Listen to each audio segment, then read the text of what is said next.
Sa ngayon po, wala po talaga tayong open na franchise. Sarado po lahat ng ruta natin. Actually, nationwide po naman yon.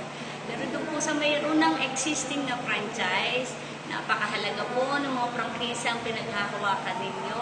Mahalaga po alamin ninyo ang bawat rules and regulation tungkol sa inyong prangkisa dahil yan po ay parang, yan na po yung bread and butter natin sa ating mga araw-araw na buhay. Kaya pwede po kayong bumulog sa aming opisina anytime. Para po malaman ninyo kung ano yung tamang dapat gawin kaysa mag-relay tayo sa mga sabi-sabi sa kalas.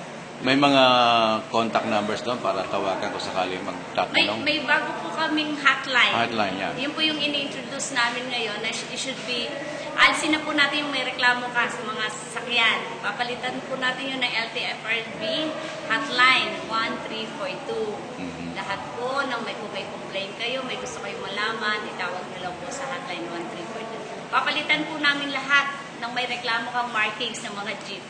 Yan po hanggang January 2016. Kasi nakalagay doon, i-text mo, di ba? Yes. Itawag po ako ng i-text. Meron din po yung Viber hotlines. So, yung pong mga may reklamo ka, tatanggalin po natin. Kailangan po nilang maglagay sila ng bagong LTFRB hotline numbers sa kanilang mga sasakyan. Ang effectivity po niyan is February 1. Ang failure po na hindi magkabit ng 1342. May multa rin? May kaukulang pong multang 1,000 piso. Bawat po mahuli. Kaya po, so, warning. Simple lang po yung pinapalagay sa inyo, ilagay niyo yung hotline. Kaysa naman po magbayad tayo ng 1,000 na penalty. Effective po February 1. Okay. So meron po kayong 90 days para ilagay lahat ng ating markings ng hotline. Okay, maraming salamat ma'am sa inyong pagpapaunlak sa aking interview sa inyo sa programa kong Pulsuhan. Maraming pong salamat. Okay, yan po yung ating panayam kay Miss Los M. Lumbera, hepe ng Transport Development Office ng LTFRB Region 4. At ang head po ng LTFRB Region 4 ay itong si Attorney Robert Paeg, Regional Director ng LTFRB dyan sa Lipa City. At nandito po, batay po sa Porsada Memorandum Circular 2015 at hanggang 2025, ay nire-require po ang mga PUV Public Utility Vehicles marking. Epektibo po ito ngayong October 30, dapat nga 2015. Kaya sinasagawa po na yung seminar na yun. At sinasabing dapat daw ilagay dito sa marking na nakalagay ay LTFRB 24/7 hotline, yung 1342, at text Viber naman hotline 0917-650-1342 o kaya yung 0998-650-1342 din po. Yan po yung mga hotline ng LTFRB at yung kanilang text Viber at sinasabing pag hindi sila naglagay ng marking na ito, ay hindi na po kailangan. Buray na po yung kung may reklamo kayo, ay i-text o itawag sa LTFRB. Hindi na po ngayon. Pagkat alisin na po natin daw yon, ang ilagay lang daw LTFRB 24/7 hotline 1342 at yung kanilang text Viber hotline. Yun ang ilalagay. Para na sa ganon, kung hindi po kayo mag-comply dito, pag nahuli kayo ng LTFRB o ng LTO, maging yung mga law enforcement natin, ay may kaukulang ng multa ito, 1,000 ito. Sayang naman kung sa mapupunta na naman sa mga, siyempre, nandyan, hindi natin maiwasan yung pakiusap. Kaya lang, siyempre, alam mo na, pag may pakiusap, may lagay, di ba?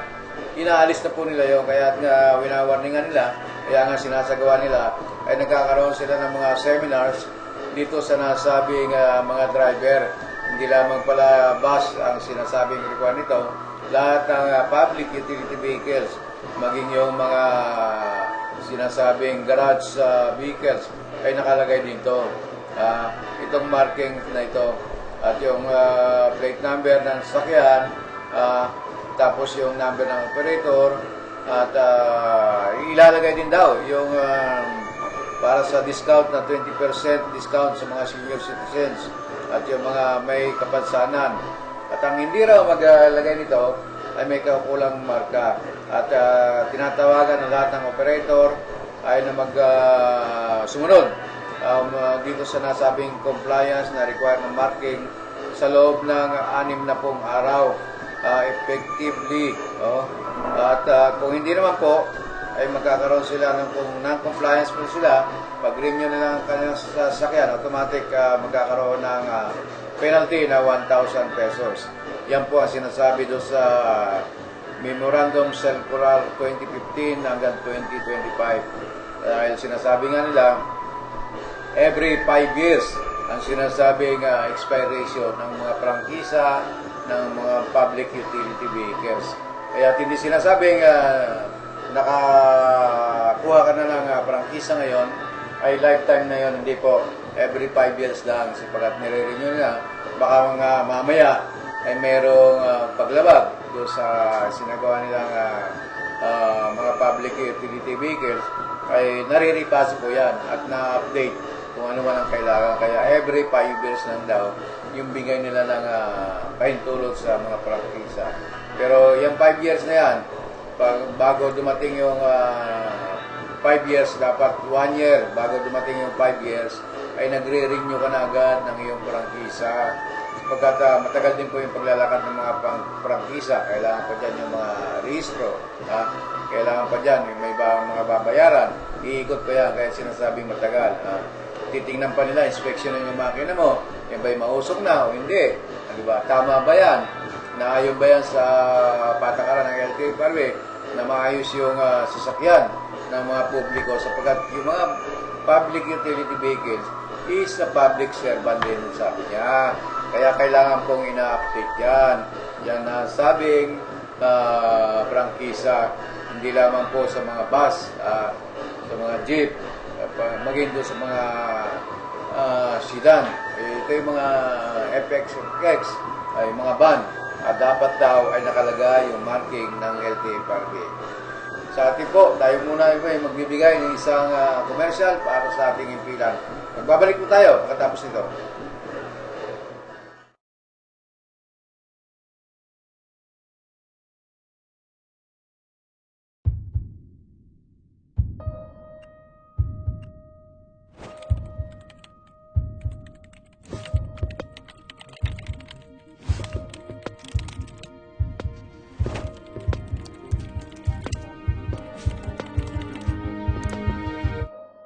We need to talk. I'm going to ask you, what are you doing with your life? We start off good, but years pass, we age, and we get scared. Scared of debt, losing our health. It could be growing older. I understand. I've got family too. You know, something to fight for. And I don't want anything to take that away. Not my boss, my finances, or my age. But what if you never could get fired? You won't. And what if age really were just a number? It is. Featured in Harper's Bazaar, Vogue, and Cosmo, the media is proclaiming it as the latest breakthrough in anti-aging. What is it? It's called the Youth Enhancement System. Or YES. And it's comprised of the latest in skincare and nutritional products. Using only the purest ingredients, YES tackles aging in a way never before accomplished. With state-of-the-art technology and clinically proven results. It's revolutionizing the industry on a global level. A powerful group of products. Some work from the inside out, while others work from the outside in. It's a complete defense against aging. Let's start with Luminesse. Luminesse is an anti-aging skincare using advanced technology to support the body's natural ability to renew itself. Step 1 is to purify the skin with the Youth Restoring Cleanser. Step 2 is the Cellular Rejuvenation Serum. The serum is the flagship. It reduces the appearance of fine lines and wrinkles, leaving your complexion totally revitalized. Now step 3 is cool. It begins with a moisturizing complex in the morning, protecting against the sun's harmful rays during the day. And ends with the Advanced Night Repair, a secret weapon to apply.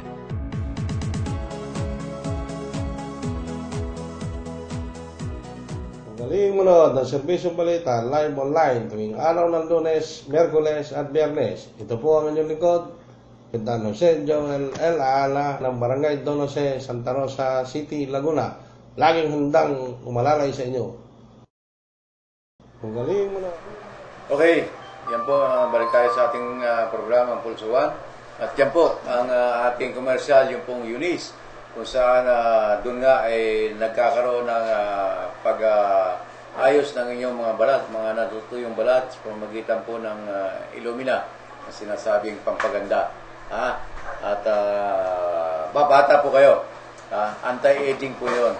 At sigurado naman kung kayo ay 60 anyos na ngayon, 60 anyos, magiging 30 years old lang ang tingin sa inyo at batang-bata po. May iniinom pa yan.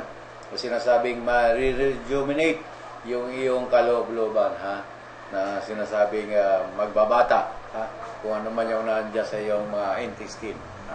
Yan ang kailangan mo siguro, parang AJ, para bumata tayo. Di ba? Yung ginis, di ba? At alam mo yung commercial na yan, ay pampabata talaga. Maraming nangangailangan yan, ng mga matatanda na ngayon, kailangan yan. At yun ang sinasabi natin. Tayo dito, pag nagbo-broadcast, ay may quality. Alam mo naman, kita mo naman yung mga commercial natin, yung mga interview natin sa mga nanunungkulan sa pamahalaan. Diba? Yung mga manunungkulan pa rin. Tama-tama yun. At dito, hindi kami nagbabatikos na walang batayan. Kami po ay nagbabatikos dito nang may batayan. Lalo na ako, sinasabi ko, may mga dokumento akong hawak. Lalo na pagdating kay Ortigas, talaga namang may dokumento ako dyan. At pagdating naman sa kabaro natin, na dual tech, triple tech, lalo na itong si Madrigala sa gabi, Romela sa araw, aba ay suli mo na, sabi ni paring John Obrero, ng DCRJ, balik mo na lang yung motor kung hindi mo na kayang bayaran para kunin ng iba, benta. Kawawa naman yung mama dahil may sakit na nga. Ay, ganun pa. Sinasamantala mo pa yung kahinaan ng mama. Abay, natulungan ka na nga eh. Sino ba nagpakilala sa yung media kundi si John Obrero? Kinupkup ka niya, may programa pa yan sa DWBL. Ikaw yung kinukuhang reporter, chief reporter sa Laguna. Kaya ka nakilala maging media. Pero ngayon daw, nag-aaral na ito ng ALPS, Alternative Learning School system ng DepEd, yung mga ini-graduate ng high school, ng elementary, yun po yung programa ng ALPS, yung Alternative Learning System. At mag-i-enroll ka dyan, pag naipasa mo yung test mo, ay makakagraduate ka ng elementary o kaya ay high school. Pag nakagraduate ka ng high school, ina-accredit po yan sa mga state university, pwede kang kumuha ng kursong kung anong gusto mo sa kolehiyo na sinasabing. Wala po dito nagkakarakros at dito po ay yung ating programa ay totoo po yan. At yan ang sinasabi natin. At di ba, napakaganda. Hindi katulad dito mo si Roy Tumanda na hindi na nga nag-aral, abay pinagmamalaki pa na siya daw ang in-endorse ng regional mobile group na media consultant. Media ko no, na hindi naman nakagraduate ng elementary, na high school. Nag-aaral lang sa isang fotografiya, abay sabihin na i-graduate na raw. Abay pagpakitaan tayo ng credential, mga katuto. Huwag niyong gamitin yung media, fourth state. Kasi sa batas, ang media ay pang-apat sa estado, sa saligang batas natin. Sa saligang batas ng Article 2, Section 4 ng ating saligang batas. Malinaw po doon, nakasaad na tayo ay pang-apat sa estado. Tayo ay fourth state na tinatawag pagka media ka po. Yan po. Kasi yan ang pang check and balance sa ating mga nanunungkulan dito sa gobyerno. At kung wala po kami, abay baka nagawa na nila yung gusto nilang gawin sa kanila sa buhay. yung pananamantala sa atin sa taong bayan. Sapagkat sila po ay inupo lang dyan upang pamahalaan yung isang pamahalaang lokal para ayusin yung mga programa ng ating mga kababayan na nasa below poverty line ko. Kaya sinasabi natin na yan, sila lang ay binigyan ng pansamantalang pamamahala. Katulad ngayon, darating naman ang halalan. Kailangan po tayong mamili ng tamang tao para sa tamang posisyon. Ayan ang sinasabi natin. Na hindi po maging korap. At kaya sinasabi nga, believe ako kay Duterte. May sasama na yata sa pagiging presidential ngayong December, itong si Rodrigo Duterte, at makakatandim niya si Bongbong Marcos sa pagka-vice presidente. Yan po ang inaabangan ng marami sapagkat alam mo naman, si Duterte may kamay na bakal yan. Pag sinabi niyang wag mong gagawin ito, pag ginawa mo yan, sasabihin nun, patsyon takadong, di ba? Yan may kamay na bakal, at kailangan yan sa ating pamahalaan, At sinasabi nga natin, na napakaganda ng kanilang mga programa. At plataforma di gobyerno na sinasabing ito yung kanilang gagawin pag sila ang nakaupo. Yan po ang kailangan ng bayan. Yung hindi malambot, hindi tuwad-tuwad, patuwad-tuwad. Ano yun? Patuwad-tuwad na daan. Ano ba naman yun? Di ba?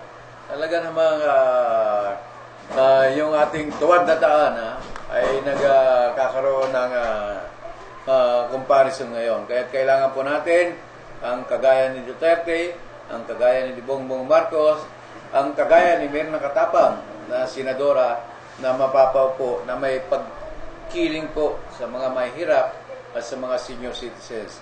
Sa lahat po ng batas na gagawin niya ay may konsultasyon. Hindi katulad ng iba na nakaupo na hindi na po alam ang konsultasyon. Kaya sinasabi nga natin, kung may nanay sa Senado, magitan ni Nancy Binay, dapat naman po may tagapagkalinga tayong nurse sa Senado sa pamamagitan naman ni Mirna Katapang na registered nurse po yan. Graduate yan dito sa UERM sa Santa Mesa, Manila at nagtrabaho yan dyan ng 1 taon pagka-graduate. Pagkatapos pumunta po ng Amerika at kung saan naipasa naman niya doon yung kanyang licensure examination bilang pagka-nurse. Top 1 po siya doon sa Amerika. Ganon din po sa Canada. Kaya diyan po sa kanyang 10 taon na pagiging OFW ay napaunlad niya yung kanyang sarili, naayos niya yung kanyang mga anak, may 3 po siyang anak, at yung isa nga po ay nag-aaral na doktor, medicine, dito sa UPPJH Manila, kung saan scholar din ito sapagkat maganda po yung grade. Yan ang sinasabi natin, na dapat yung mga manunungkulan ay may puso po. Alam nila kung ano yung gagawin nila. Ay, hindi po yung katulad ni Lito Lapid, ano pong nagawa niya sa Senado. Wala po, nagbutas lang ng bangko. Diba? Dapat pumili tayo na may K. May karapatang manungkulan. May kakayanan. May katalinuhan. Yun yung 3 K na sinasabi natin. Ito naman si Mirna Katapang, hindi naman papauli sa may case. Pagkat maganda naman yung kanyang mga accomplishment, di ba? 10 taong kang OFW, napayos mo yung buhay mo, at dito, ngayon, nagsagawa siya ng kanyang sariling negosyo dito sa Pilipinas, pagkatapos niya pong mag-abroad, at mahigit siya ng 10 taon dito sa Pilipinas, pagkatapos niya mag-abroad. Pero po siya ay isang anak ng sundalo,